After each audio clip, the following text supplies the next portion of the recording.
Bienvenidos y bienvenidas al podcast de los mayores, un espacio producido por la Asociación Informática Abierta. Al micrófono, Aurelio Rodríguez. Buenísimos días, hoy estamos con Yurena del despacho de abogados San Antonio Batista de Coslada y vamos a hablar sobre herencias, testamentos y todo este tipo de cosas que le conviene bastante a la gente mayor y no tan mayor el tener información al respecto del tema de todas estas cosas que vamos a hablar. Yurena, buenos días. Hola, buenos días a todos. Estamos encantados de tenerte aquí en el podcast y nos vas a contestar y aclarar una serie de temas que creo que son de cultura general y creo que son necesarios su conocimiento por parte de nuestros oyentes. El primero es si tú piensas si es recomendable hacer testamento y por qué.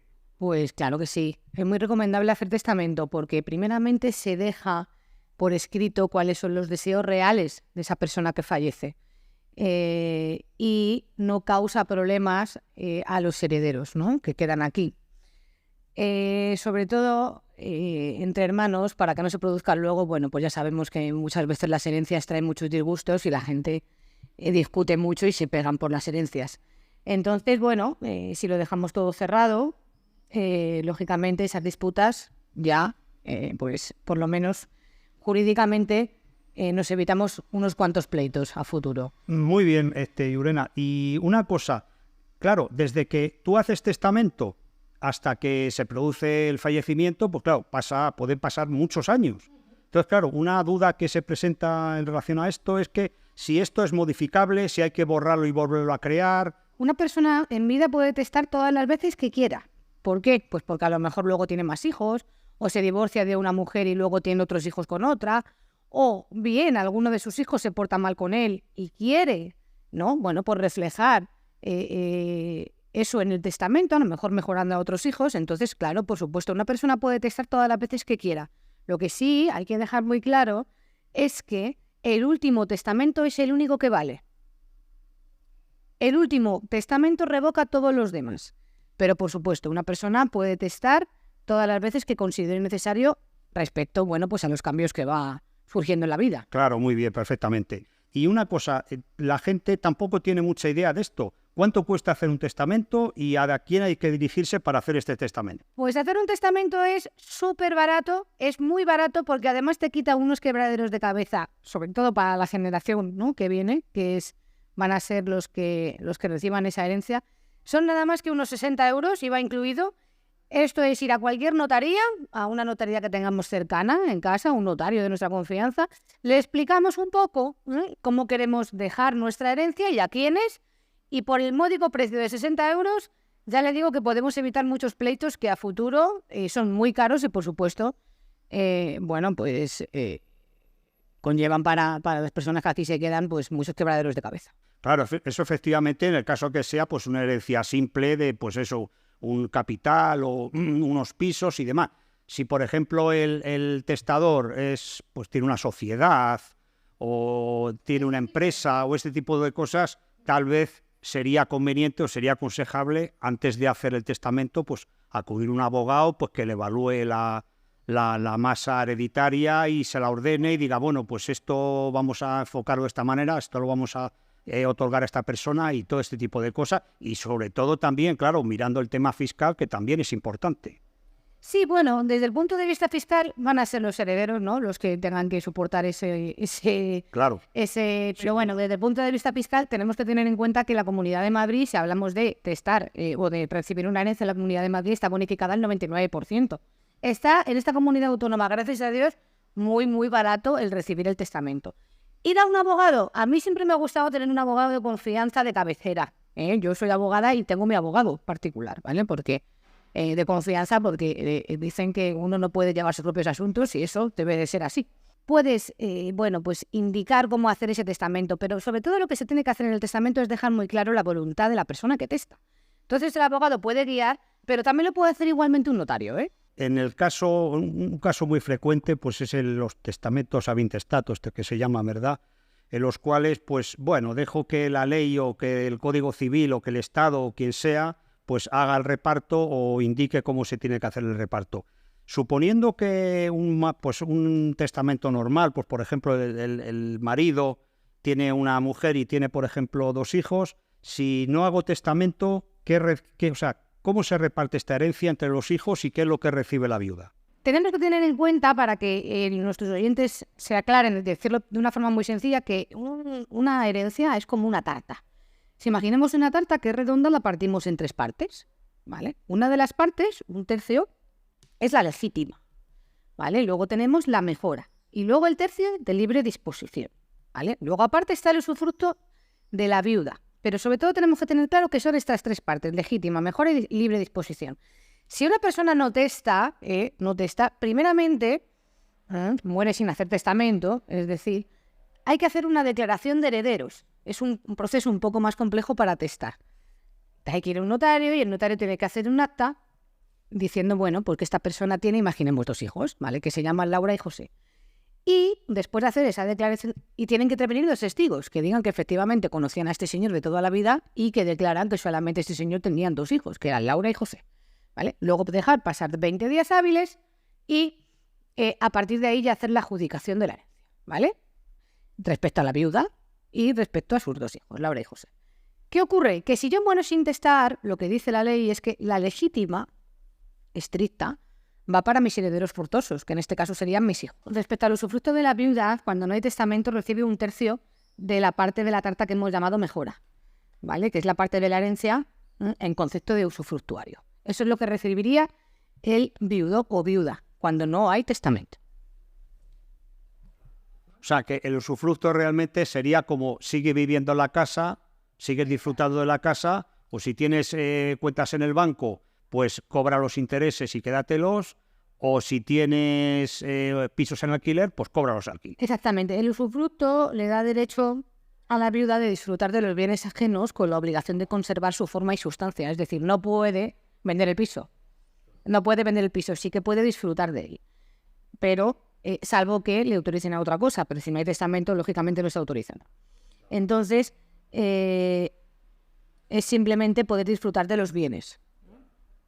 Ahora, en el caso de que yo quisiese hacer un testamento, ¿cómo tendría que operar en cuanto a legítimas, mejoras, hijos, la viuda?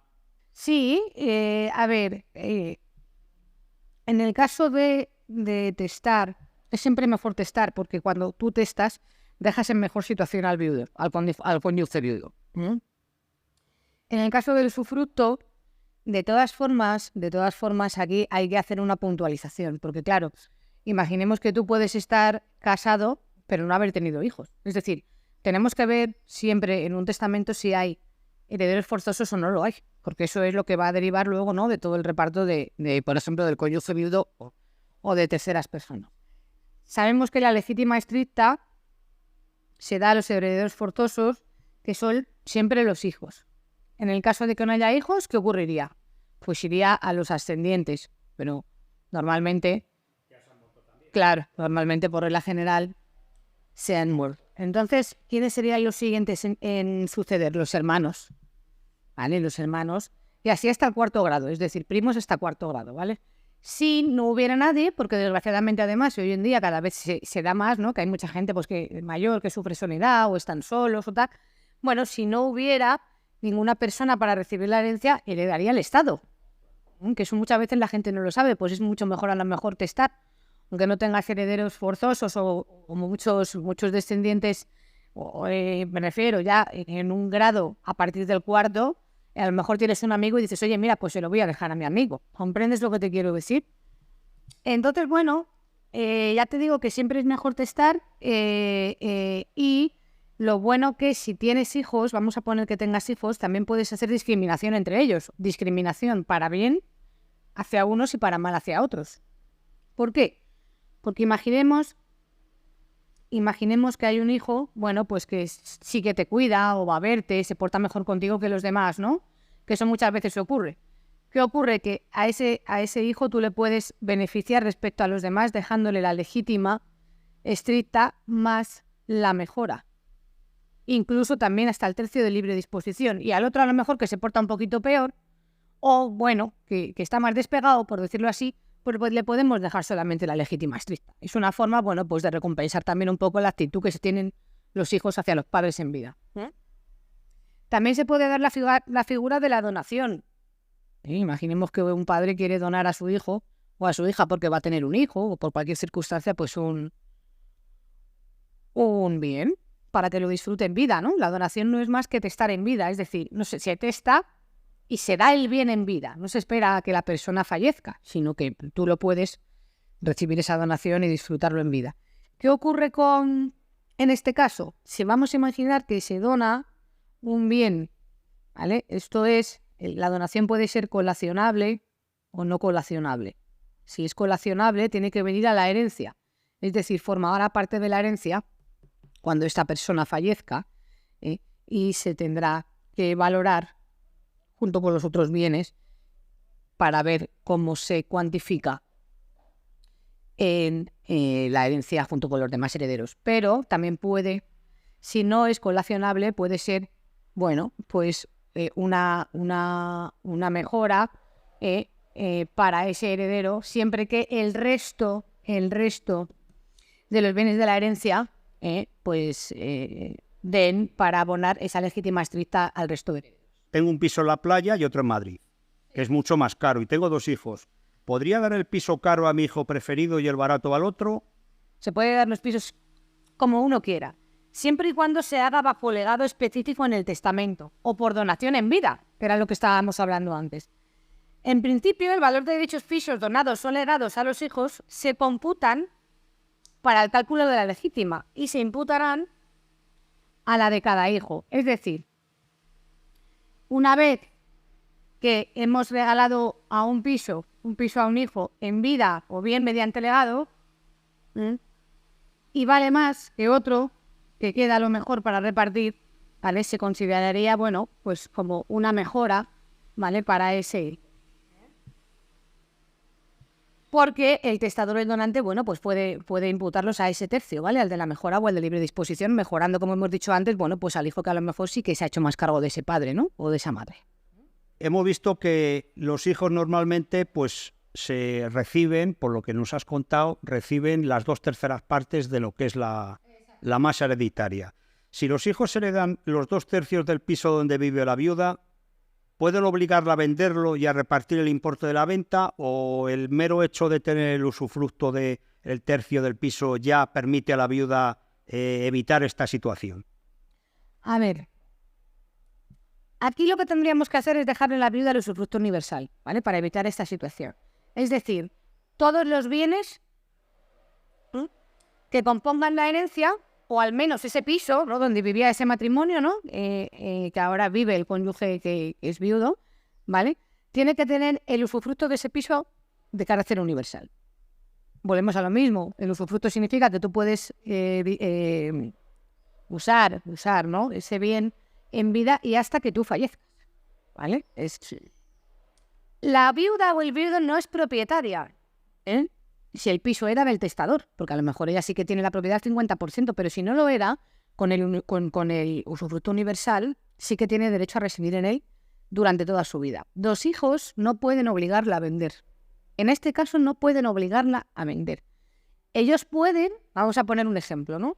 Ellos cogen y dicen, mira, es que necesitamos el dinero, necesitamos vender, presionan a la viuda, ¿no? Para que, bueno, pero ¿quién va a querer comprar un piso como vulgarmente se conoce en derecho con bicho? ¿Con bicho de ti? Nadie. Entonces realmente, pues al final no les queda más que tragar y esperar hasta que su madre, ¿no? Pues, o su padre, pues bueno, fallezcan. Y entonces ya sí se extinga ese usufructo y poder vender el piso. La duquesa de Alba, efectivamente, vio unos graves problemas. Fue el caso inverso. En vez de ser la viuda, es el viudo. El viudo era ¿cómo se llamaba? Alfonso X, creo recordar. Era el marido de la duquesa. Este señor tenía 24 años menos que ella y, claro, pues todos los hijos pues decían que se había casado, obviamente, por los cientos de millones que tenía esta señora, ¿no? Entonces, esta señora, que era una señora listísima, como todos sabéis, pues usó precisamente la cláusula, esto que le llaman cláusula Socini, para decir, yo pongo una condición, y si en esta condición no la vais a cumplir, os quedéis con la legítima estricta y perdéis el resto. Entonces, ¿qué ocurre? Le salió muy bien la jugada porque esta señora dejó el usufructo de los palacios de Dueñas y el de Marbella al Alfonso, más una renta vitalicia los hijos se acogieron al mandato que les había puesto la duquesa y todos están contentos. El viudo se quedó con su fruto y con su renta y los hijos se quedaron bastante bien preparados con el resto de, ya digo, de una herencia casi incalculable. Y venimos al caso de los hijos desapegados. Yo, por ejemplo, tengo un hijo que es un golfo, que pasa de mí, que no me hace ni caso, que me roba, que me tima, que tal, y yo le quiero desheredar. ¿Esto es posible? A ver, en el Código Civil es complicado, es complicado, pero en el Código Civil vienen causas tasadas de desheredación, concretamente en el artículo 853 del Código Civil, por si nuestros amigos oyentes quisieran echarle un vistazo por internet. El 853 del Código Civil dispone unas causas que son, por poner algún ejemplo, ¿no? Por no leerlas todas, bueno, pues haber negado al padre alimentos, ¿no? Durante la vida, pues porque le hubiera ido muy mal, tal, no hubiera necesitado realmente de la ayuda de los hijos y no, pero claro, eso hay que probarlo, porque luego todo lo que viene en el papel está muy bien, el papel lo aguanta todo, pero luego hay que probarlo, para poder desheredar a un hijo. Otra de las causas es haberle maltratado de obra o injuriado gravemente de palabra. Bueno, sí, pero tenemos que tener pruebas de todo eso, una sentencia que a lo mejor diga, oiga, pues efectivamente este hijo, bueno, pues actúa así contra su padre en tal fecha, tal y como establezca la sentencia, ¿no? Pero si no, pues es muy complicado de probar. Bueno, pues ya decimos que el papel lo aguanta todo. Luego, el artículo 756 del Código Civil también dispone otras causas. Bueno, pues el que fuera condenado, por ejemplo, por sentencia firme, por delitos contra la libertad, la integridad moral, la indemnidad sexual, si el ofendido es el causante, ¿no? Su cónyuge o la persona a la que está unida por análoga relación de afectividad, ¿vale?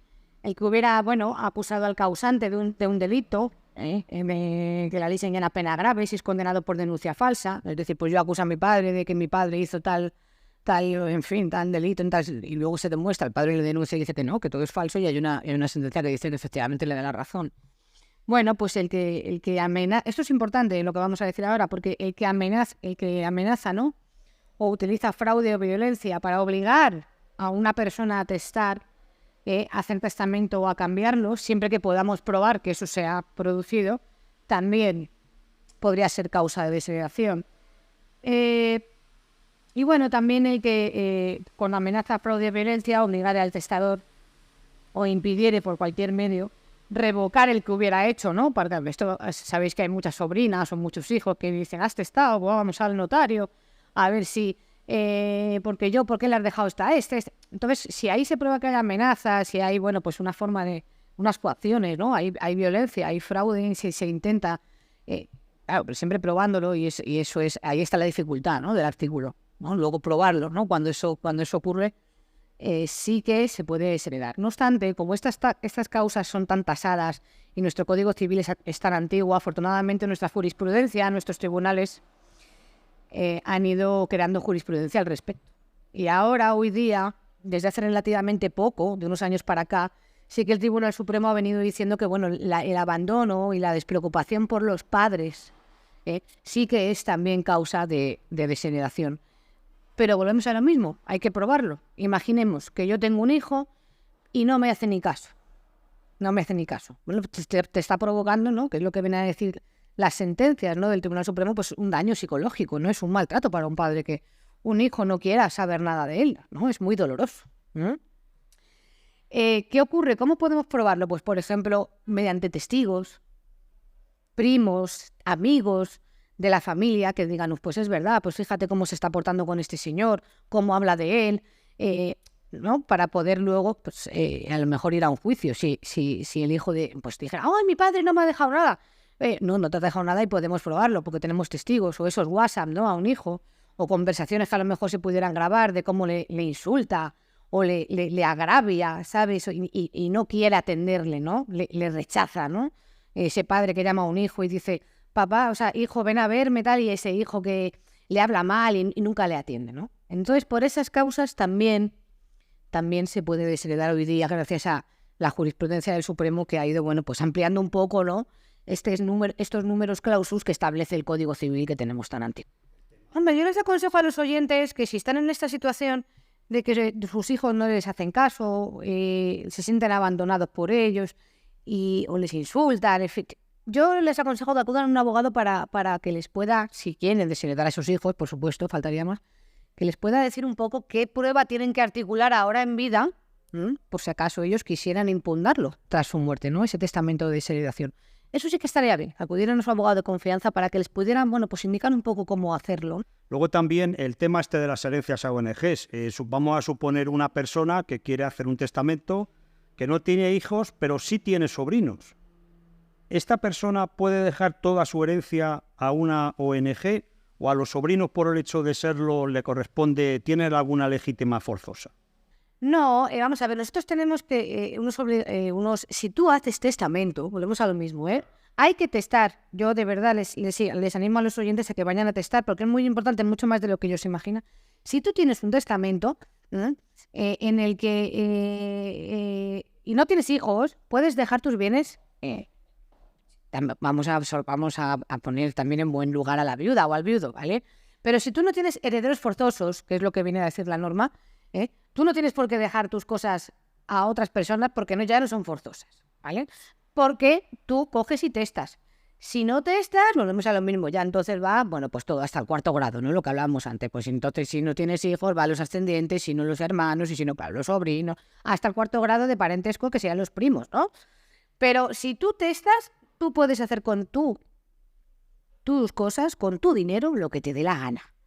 Porque si no tienes herederos forzosos, oye, pues tú puedes coger y disponer de tu dinero, que para eso te lo has trabajado durante toda tu vida, como te dé la gana. ¿Lo puedes dejar a una ONG? Hombre, pues si tienes viuda, no.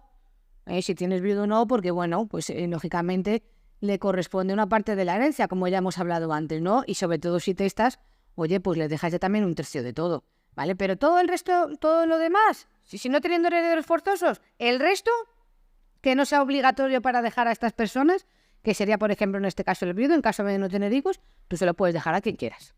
Y también puede darse el caso, hablando de personas, que no tengan hijos, si vamos a suponer que esta persona no tiene, no está casada, pero tiene una pareja de hecho. Esto jurídicamente, ¿cómo funcionaría? Porque yo tengo idea de que si una persona es pareja de hecho, esta persona no tiene derecho a nada, salvo impugnación del testamento, pleitos civiles, abogados, etcétera. No, ahora de todas formas ha cambiado muy recientemente la ley sobre las parejas de hecho. De hecho, ahora ya tienen nuestras personas que deciden hacerlo así en vez de casarse, ¿no? Lo de casarse cada vez está menos en auge. Los mismos derechos ya, ¿no? Que unas personas que se casan, ya te digo que la normativa es muy reciente en base al nuevo gobierno que tenemos ahora, que así lo ha implantado. Entonces, el tema de la pareja de hecho sí que tendría derechos, ¿vale? Sí que tendría derechos, pero volvemos a lo mismo. Los derechos se dejan cojos si no hacemos testamento. Volvemos a lo mismo, por favor. Tenéis que testar porque es que no sabéis luego la faena que le hacéis a vuestro cónyuge, ¿no? Al viudo o viuda que dejáis es una faena, sobre todo si tenéis problemas con los hijos, ¿eh? O con las nueras. Muchas veces también a lo mejor con los hijos te llevan bien, pero está la nuera detrás que pincha, o a la inversa. Entonces, pues hay que dejarles un poco blindados, ¿no? Como yo digo, ¿vale? De hecho, la figura típica, la figura prototípica de estos conflictos en las herencias y todo, incluso en las donaciones también, pues vienen a ser por parte siempre de los asimilados, ¿no? Siempre cuñados, nueras, yernos, etcétera, etcétera. Que parece que es ¿verdad? O sea, que como que pinchan y fuerzan un poco la cosa, que es que tú tienes derecho a esto, tú tienes derecho al otro. Y hay un poco, venimos a hablar de las ventajas, por decirlo así, del testamento con respecto a la donación. Claro, una persona que dona, esto ya es un tema personal, una idea mía personal, no tiene nada que ver con el tema de jurisprudencia. Si tú donas todo lo que tienes a tus herederos forzosos, el heredero, por ejemplo, un hijo tuyo fallece y luego llega la nuera mala y se lo lleva todo, o te abandona. Aquí se pueden producir un montón de casos feos para el testador, de los cuales antes de hacer una herencia es conveniente pues que tenga cuidado, que lo piense muy bien, cómo lo hace y de qué manera lo hace, y como tú dices perfectamente, pues claro, tiene que estar poniendo claramente pues su voluntad y no dejar que, pues eso, los resquicios legales o como se quiera decir, pues permitan a terceras partes o quien sea, pues beneficiarse, pues lo que tú dices, de una herencia, un caudal hereditario, pues que te ha costado un montón de trabajo hacerlo. Y hablando del trabajo que te ha costado, en la Comunidad de Madrid, que es donde estamos un poco centrando el escenario ¿verdad? Los impuestos que tienen que pagar los herederos en la Comunidad de Madrid parece que son bastante bajos, ¿verdad? Has dicho. Sí, mira, a ver, cuando una persona... Esto es importante que la gente también lo sepa. Pero muchas veces la gente no tiene ni idea de esto, pero cuando tú falleces, tus herederos tienen el plazo de 6 meses para poder hacer la herencia, ¿vale? Ese plazo es prorrogable, pero bueno, tienes que solicitar las prórrogas. Eso es un poco lioso, ¿no? Es mejor llevarlo con abogados o con alguna gestoría o que te lo pueda hacer. Entonces, en este plazo de 6 meses, tienes que hacer la herencia, aceptar la herencia ante notario. Si no hubiera testado, la persona que fallece, bueno, pues ya saben, la declaración de herederos que hemos hablado antes, ¿no? Con los 2 testigos y demás. Dentro de ese plazo hay que presentar unos impuestos, ¿vale? Que es el impuesto de sucesiones. Es un impuesto que, afortunadamente, en nuestra comunidad autónoma, a día de hoy, está bonificada al 99%. Y bueno, pues simplemente presentar el impuesto. La gente no sabe hacer el impuesto, lógicamente, pues se va a una gestoría. Es una presentación, no es muy caro, pero hay que hacerlo, porque si no se hace, viene Hacienda. Y Hacienda tiene el plazo de 4 años y 6 meses para venir a reclamar ese impuesto. Y por supuesto, cuando vendrá con todas las sanciones, en fin, los recargos, exactamente. Entonces, bueno, es muy conveniente hacerlo porque ya le digo que los gastos que puede incurrir en una gestoría para la presentación del impuesto son mínimos y que el impuesto en sí mismo, afortunadamente en esta comunidad, no, pues es que es prácticamente irrisorio, ¿eh? Bueno, la verdad, somos muy afortunados, ¿eh? Porque hay otras comunidades en las que la gente tiene que vender la herencia para poder pagar los impuestos. Pero claro, también hay que aclarar muy bien a los oyentes que esta reducción en el impuesto de sucesiones no evita las plusvalías. Vas a tener que pagar de plusvalía bastante dinero y eso no te evita, el tema de las sucesiones, eso no te va a evitar tener que pagar eso. O sea, que no se piense la gente, que a veces ocurre, que dice, como el gobierno de Madrid nos perdona el impuesto de sucesiones, pues nada, vendo el piso y me quedo con todo lo que vale. No. Tienes que pagar plusvalía, que suele subir bastante. La plusvalía, pero ya sabemos que la plusvalía es un impuesto del ayuntamiento, no de la comunidad. Entonces tú ahí, antes de vender el piso o de donarlo, porque luego el que recibe la donación es el que tiene que pagar la plusvalía, oye, pues hacer una llamadita al ayuntamiento, pasarse por allí, oye, mira, tengo este piso de este tiempo, ¿qué tiene? Y la chiquita o el chiquito que está allí, muy amablemente, pues te dirá, pues si lo vendes ahora tienes que pagar X de plusvalía. Es decir, es mejor ser conscientes de que tenemos que guardar una parte, ¿no?, de esa ganancia, ¿no?, que obtenemos a lo mejor con la venta del piso, como el ejemplo que tú bien ponías, bueno, pues para pagar los impuestos, porque si no también viene la administración a llamar a tu puerta a decir, oiga, usted no ha pagado esto, y vienen los recargos, y ya viene ya ahí las sanciones y los lloros, ¿no?, como yo digo. Y por último, Llurena, que aparte de todas estas cosas, de todos estos consejos que nos has estado dando, ¿tienes algún consejo más que dar, líneas generales para evitar problemas con la herencia? Sobre todo, insisto mucho en esto, lo más importante es que es testar. El tema de las nueras, que hablábamos, yo siempre le digo a mis clientes que nunca dejen como heredero al cónyuge, sí como usufructuario, universal vitalicio, pero nunca entre los cónyuges. Es decir, si yo fallezco, yo estoy casada, si yo fallezco, que mi marido no se lleve mi herencia, se la lleve mi hijo.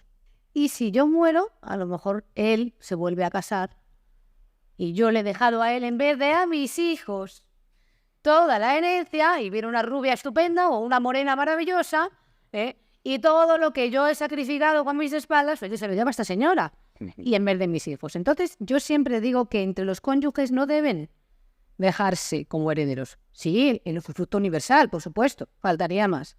Hay que proteger a esa persona que dejas aquí. Pero los bienes deben ir para los hijos. Otra cosa que también pongo en el testamento para el tema de las nueras, como se deja heredero a los hijos, como ya hemos dicho, ponemos una cláusula que dice que, ojo, tú vas a ser heredero, pero Tú no puedes tocar el usufructo de tu papá o tu mamá que quedan en vida. Y si tú quisieras vender algún bien y él no está de acuerdo, ya no eres heredero universal. Eres un legitimario estricto. Es decir, se te reduce la herencia. Es una forma de castigo para que terceros que están ahí pinchando no pinchen y dejen tranquilo al que queda aquí. Muy bien, Llurena, pues ha quedado todo perfectamente claro. Si cualquiera de nuestros oyentes le queda alguna duda al respecto de todo esto que hemos estado hablando, puede pasarse por el despacho de abogado de San Antonio Batista, de Llurena, y hacerle la consulta que considere oportuna. Muchas gracias, Llurena. Encantado de haber hablado contigo y hasta la próxima. Hasta la próxima, Buenos un placer. días. Buenos días, adiós. Muchas gracias por tu atención. Suscríbete en la página web podcastmayores.com y te avisaré cuando haya nuevos episodios.